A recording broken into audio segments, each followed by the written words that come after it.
سیالکوٹ سے district reporter Star Asia news Rana Muhammad Khalil کی رہائش گاہ پر محفل میلاد مصطفیٰ صلی اللہ علیہ وآلہ وسلم کا انعقاد۔ محترم ناظرین، آپ اس وقت دیکھ رہے ہیں جویا نیوز نیٹورک پلس اور میں ہوں سعدیہ بطول۔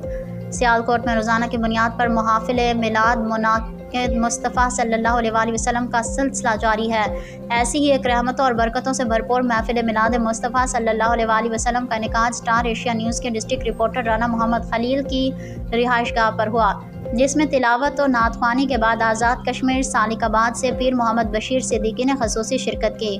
انہوں نے اپنے خطاب میں کہا کہ نبی کریم صلی اللہ علیہ وآلہ وسلم کی زندگی ہمارے لیے مشعل راہ ہے۔ ہمیں اپنے نبی کریم صلی اللہ علیہ وآلہ وسلم کی تعلیمات کو اپنا کر سنتوں پر عمل کرنا ہوگا۔ انہوں نے مزید کہا کہ فلسطین میں معصوم بچوں پر جو ظلم کیا گیا ہے اسے دیکھ اور سن کر دل خون کے آنسو روتا ہے۔ دنیا میں کفار کا مقابلہ کرنے کے لیے مسلمانوں کو ایک پلیٹ فارم پر کھڑا ہونا ہوگا۔